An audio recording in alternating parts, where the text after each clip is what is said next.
नमस्कार, आप देख रहे हैं न्यूज 20 इंडिया और मैं हूं आपके साथ सुरेंद्र सोनी।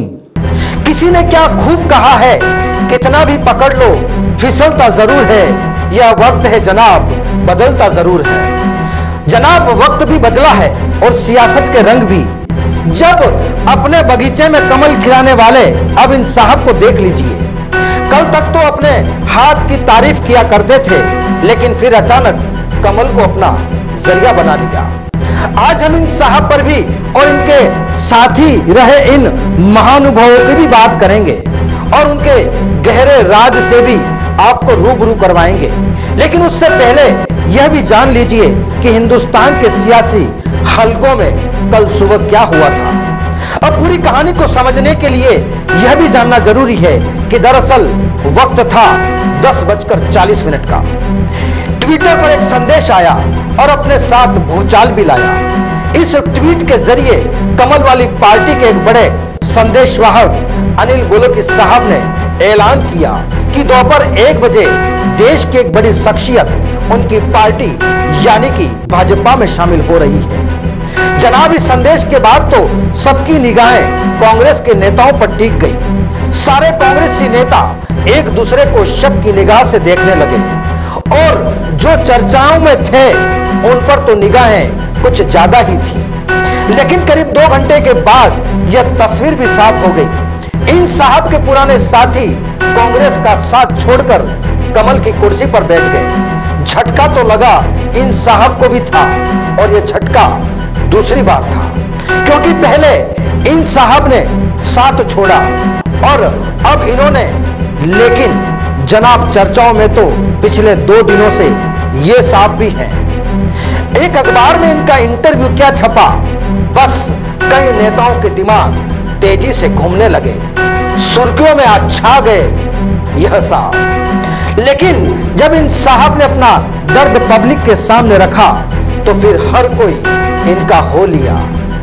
दर्द वाकई पुराना है, लेकिन अब तक दवा नहीं मिली और विपक्षी पार्टियों के नेताओं ने भी इनकी दुखती नब्ज पर हाथ रखा तो करीब 6 घंटे बाद इनकी भी नींद खुली।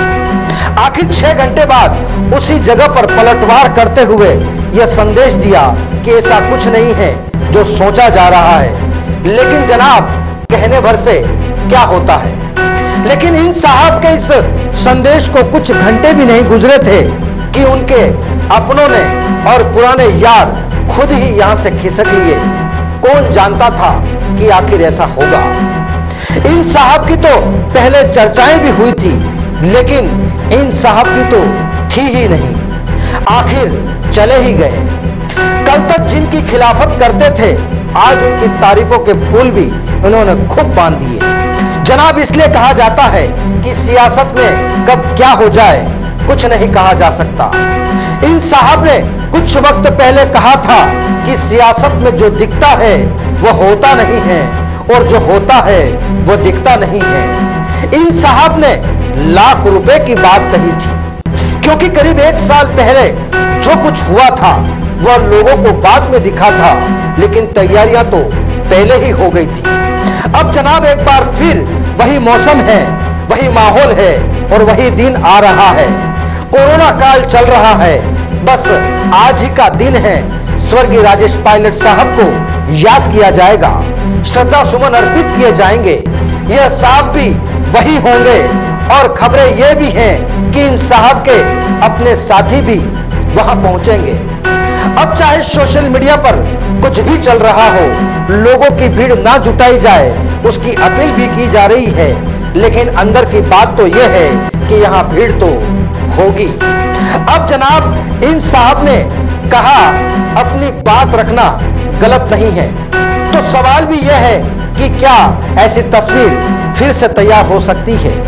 तो आइए आपको पुराने सवाल पर ही ले आते हैं।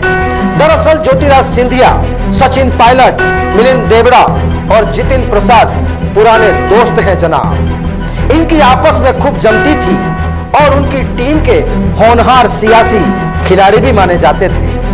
अब ये सवाल अब ये जनाब चल दिए, अब ये साहब भी खिसक लिए और इन साहब ने भी तो गुजरात की तारीफ कर शक पैदा कर दिया। अब बचे ये साहब अब क्या कहें। अब यूं तो सूबे की हुकूमत ने कोरोना कर्फ्यू में ढील दे दी है। एक जगह से दूसरी जगह आना जाना हो सकता है, लेकिन जनाब ये हम नहीं कहते, यह साहब कहीं जाएंगे। इन्होंने तो यूं ही मना कर दिया था और जितिन प्रसाद ने ऐसा कर दिया कि इन साहब का दिमाग भी घूम गया। तो यह माना जाए कि किए कराए पर पानी फिर गया या फिर कोई दूसरी सियासत। अब यह सब इन साहब से भला अच्छा कौन जान सकता है, लेकिन साथ छूट रहा है, परेशानी यही है। आखिर ये साहब भी तो सोचते होंगे कि गिरगिट तो खामखा बदनाम है रंग बदलने के लिए। मेरे तो कुछ अजीज दोस्तों ने ही मुझको हरा दिया। Bureau report, news 20 India.